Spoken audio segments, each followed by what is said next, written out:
Assalamualaikum teman-teman seperti Penggolan. Hari ini kami berada di Kecamatan Marawola, Desa Binangga, di kediaman Bapak Iqbal.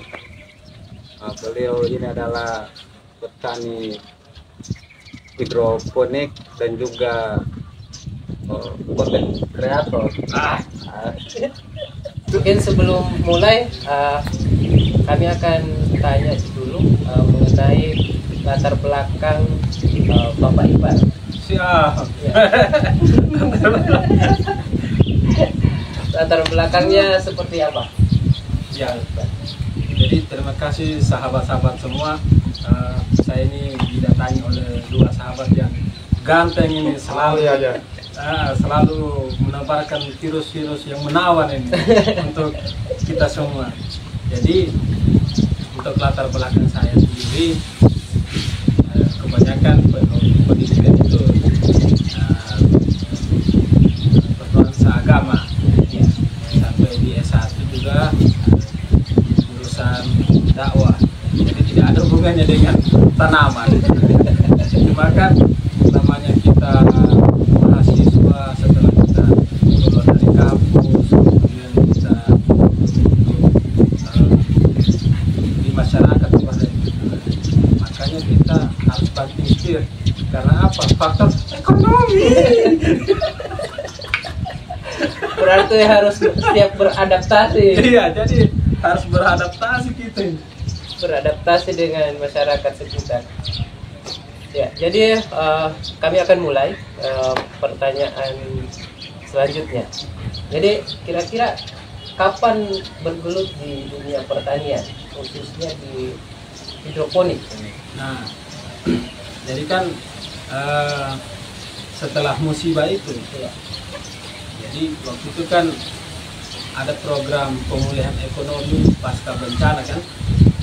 Jadi ikutlah saya sama salah satu NGO.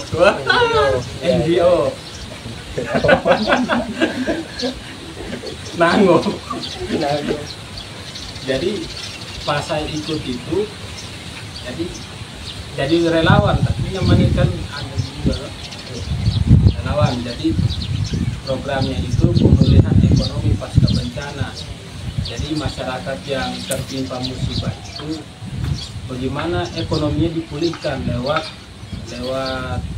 bantuan. Tapi bantuannya bukan lagi dalam bentuk pakaian, beras, uang, tidak. Tapi bantuan dalam hal pekerjaan, usaha. Jadi yang kita dampingi itu kelompok masyarakat pertanian. Nah, dari situ saya mulai belajar bagaimana sebagai pemberdaya masyarakat. Tentu kita harus tahu juga bagaimana pertanian organik, pertanian non organik, dan sampai saya juga pikir kalau sudah selesai saya punya kontrak di sini, maka saya harus bikin apa juga. Maka solusinya itu ya harus berhidroponik kan. Ya, jadi disitulah awalnya hidroponik kecil-kecilan. Mulai dulu dari jerken bekas. Berarti mulai usahanya dari jerken biasa? Yang biasa dulu kan, kita kan belajar dulu kan. Iya. Maksudnya tidak langsung satu kali jadi, karena namanya usahanya kan pasti ada faktor resiko. Jadi mulai dulu dari resiko yang terkecil dulu. Dari jerken. Setelah itu kan kita pelan-pelan. Yang awalnya kan kita pikir ini di masa untuk mendekatkan pasar dalam rumah itu dulu, karena waktu musibah itu kan berdampingan dengan COVID, jadi kan kita tidak kemana-mana, jadi mendekatkan pasar dalam rumah. Jadi kita menanam hanya untuk dikonsumsi dulu, tidak apa dulu, kan kebutuhan rumah tangga dulu. Ya. Sampai pada satu titik. Nah, masih ada sisanya, ini mau dijual kemana? Nah, kalau sudah pertanyaan mau dijual kemana, berarti sudah masuk etika bisnis. Pada pemasaran, rumah harga tingkat tahu, dan lain sebagainya. Sehingga jangan cuma dikonsumsi toh saja, ini harus dipasarkan, ini harus dikembangkan. Jadi begitu saja ya. Jadi mulai. Berarti mulainya ini cuma memanfaatkan barang-barang yang ada saja berarti di rumah. Iya, dan kita kan belajar dulu hidroponik itu dengan sistem WIC kan, sistem WIC itu jadi belajar dulu dari, jadi mulai lagi dikembangkan nanti. Sudah mulai beli pipa, beli pompa, beli ya, adalah kendala-kendalanya juga. Kendalanya. Mengapa bergelut di dunia pertanian khususnya hidroponik? Nah, pertama itu kan karena saya ini kan selalu orang yang penasaran dengan sesuatu. Yang kedua, saya ini tertarik dengan usaha seperti itu. Tapi kan tidak punya basic di pertanian. Makanya saya lihat hidroponik ini sebagai solusi untuk orang-orang yang ingin bertani tapi tidak punya lahan, tidak punya lahan dan tidak biasa untuk ini kan. Kalau cangkul, nah dua minggu nih. Saya sudah coba itu, aduh, karena tidak dibiasakan kan, jadi capek. Nah, tapi maka saya lihat hidroponik ini solusi. Nah, jadi solusinya kita tidak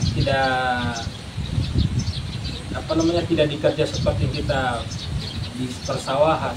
Tapi walaupun memang ada kendala-kendala yang membuat kita repot dan sebagainya, tapi bisa kita antisipasi. Dan yang kedua, kenapa ya saya lihat karena tadi itu, karena ini sudah masuk ke lahan, harus menjadi ide bisnis, maka kita harus kembangkan.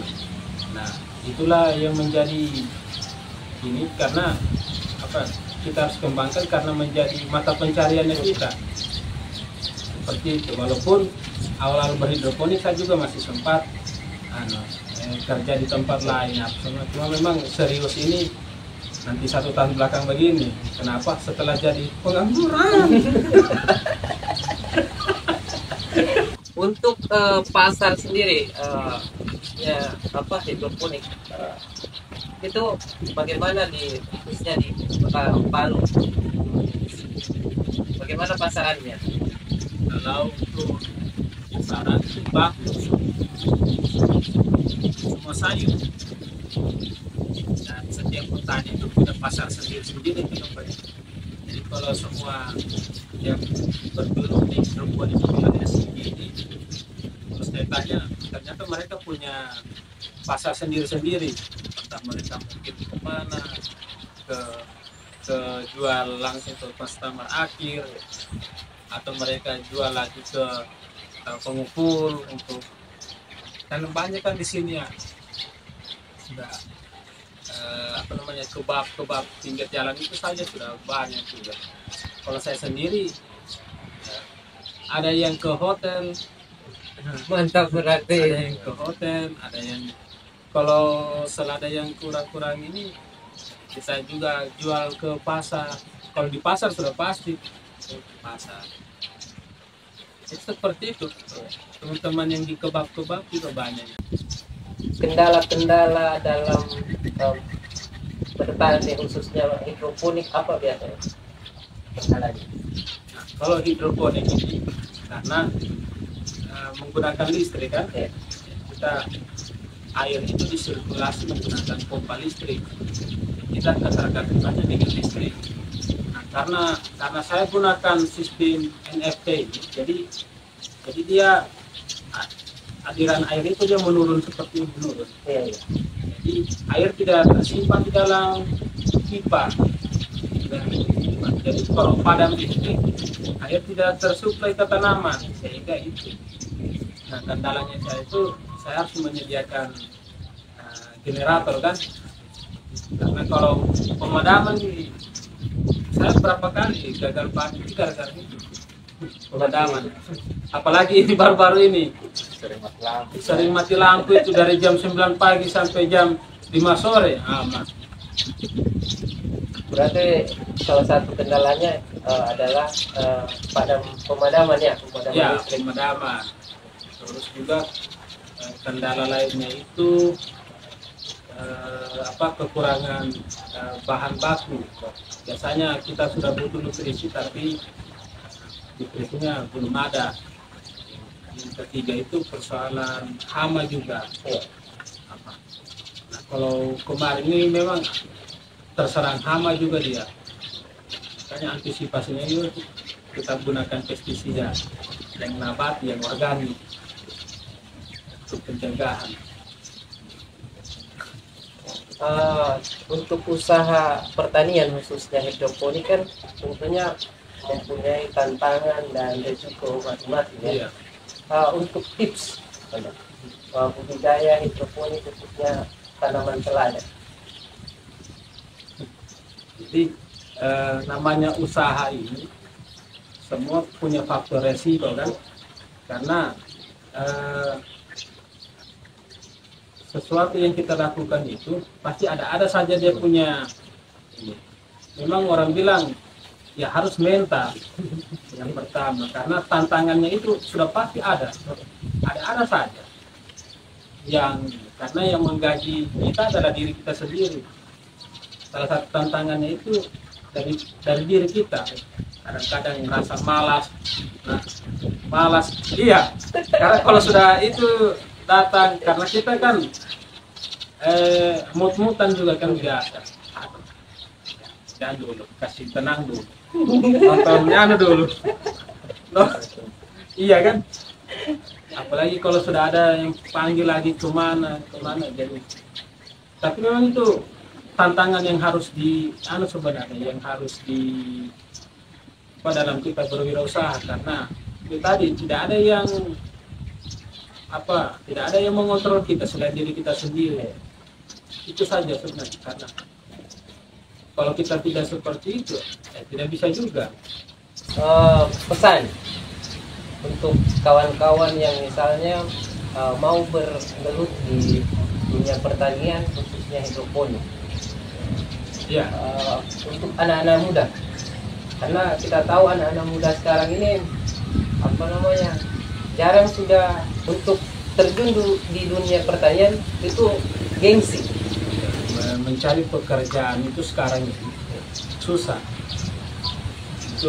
makanya kita itu selalu diajarkan untuk berwirausaha sebagai solusi kan, karena ketika kita berwirausaha, yang pertama kita menciptakan lapangan kerja, jadi otomatis kita sudah bekerja.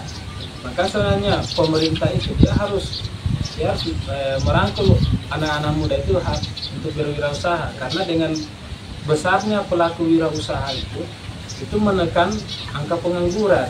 Karena misalkan insya Allah nanti sudah besar kan, sama saya kena embak kuning kerja mantaya, iya kan, kan begitu. Jadi wirausaha itu haruslah menjadi solusi. Bagaimana dengan usaha hidroponik? Ya harus kita coba.